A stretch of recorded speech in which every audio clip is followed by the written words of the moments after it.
Assalamualaikum warahmatullahi wabarakatuh. Saya Reddy Sulam Syafiq dari Prodi Teknik Industri ingin mempresentasikan tentang energi kimia dan lingkungan. Saya akan membahas tentang pengertian energi kimia, macam-macam energi kimia, contoh energi kimia, bahan kimia yang tersebar di lingkungan. Pengertian energi kimia. Energi kimia adalah energi yang dihasilkan oleh senyawa kimia yang stabil akibat interaksi elektron antara atom atau molekul. Jadi kalau ada atom berinteraksi dengan atom, akan dihasilkan energi kimia. Energi didefinisikan sebagai suatu kemampuan untuk melakukan kerja. Energi juga merupakan suatu besaran yang dapat berubah dari satu bentuk ke bentuk yang lain. Macam-macam energi kimia. Yang pertama ada energi kimia menjadi energi listrik. Ada energi listrik dapat diubah menjadi energi kimia dan sebaliknya melalui reaksi elektrokimia. Reaksi kimia yang mampu menghasilkannya adalah reaksi reduksi, oksidasi alias redoks, proses reduksi, dan oksidasi di mana terjadi pelepasan atau penerimaan elektron dihasilkan energi listrik. Oksidasi adalah reaksi pelepasan elektron energi kimia menjadi listrik berbasis karbon yang mentransfer energi kimia ke bentuk listrik karena bersentuhan dengan air. Deionisasi diam dilaporkan. Perangkat ini dibuat menggunakan benang karbon nanotube yang kandungan oksigen dimodulasi menggunakan perawatan plasma oksigen saat direndam dalam air. Perangkat mengeluarkan listrik dengan kepadatan yang melebihi 700 mW M-2. Satu urutan besarnya lebih tinggi dari hasil terbaik yang dipublikasikan sebelumnya. 2. Energi kimia menjadi energi panas. Reaksi kimia yang menghasilkan energi panas menjadi pembahasan termokimia. Menurut hukum kekekalan energi tidak dapat dimusnahkan atau diciptakan. Artinya energi alam semesta adalah tetap, hanya bentuk saja yang berubah.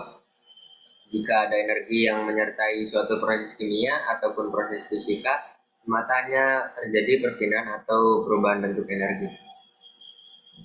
Contoh energi kimia yang pertama ada baterai. Baterai merupakan contoh dari perubahan energi kimia menjadi energi listrik. Kita menggunakan batu baterai untuk membuat jam dinding tetap bergerak dan remote untuk digunakan. Baterai yang relatif murah biasanya adalah sel galvanik, karbonseng, dan terdapat beberapa jenis termasuk standar dan alkalin. Jenis ini sering juga disebut sebagai sel kering karena tidak terdapat larutan elektrolit, yang menggantikannya adalah pasta semi padat. Reaksi terjadi anoda Zn menjadi Zn2 plus 2.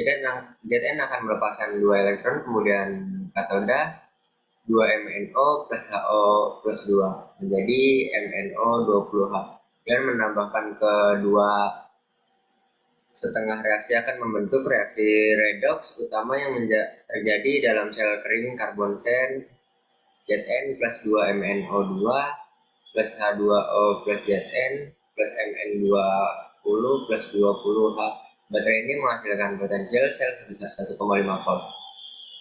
Yang kedua, fotosintesis. Fotosintesis merupakan proses yang dilakukan oleh tanaman untuk mendapatkan zat hijau yang dinamakan dengan klorofil. Proses fotosintesis ini menjadi salah satu energi. Matahari berubah menjadi energi kimia. Hasil energi kimia yang didapatkan dari proses fotosintesis adalah oksigen. Bahan-bahan kimia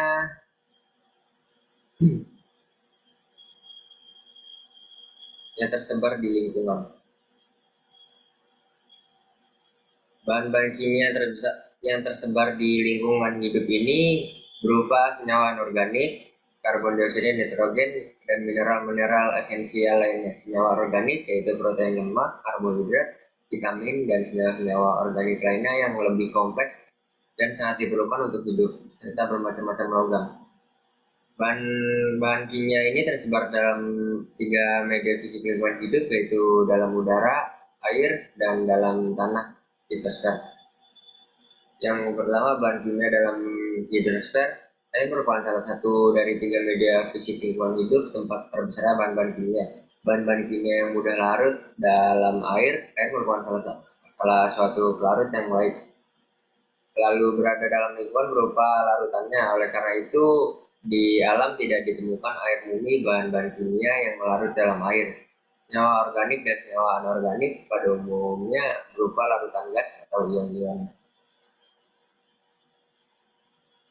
Kesimpulannya, energi yang dihasilkan oleh senyawa kimia yang stabil akibat interaksi elektron antar atom atau antar molekul. Jadi kalau ada atom berinteraksi dengan atom akan dihasilkan energi kimia. Energi didefinisikan sebagai suatu kemampuan untuk melakukan kerja. Energi kimia menjadi listrik berbasis karbon yang mentransfer energi kimia ke bentuk listrik ketika bersentuhan dengan air deionisasi.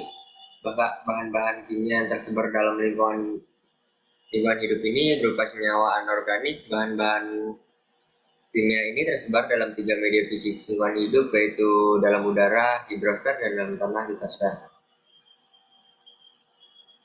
Bahan kimia dalam hidrosfer dan litosfer merupakan salah satu 3 media fisik lingkungan hidup. Tempat tersebarnya bahan-bahan kimia merupakan media fisik lingkungan yang paling banyak mengandung bahan-bahan kimia, senyawa organik maupun senyawa anorganik, karena dalam tanah terdapat juga air, udara yang juga mengandung bahan-bahan kimia.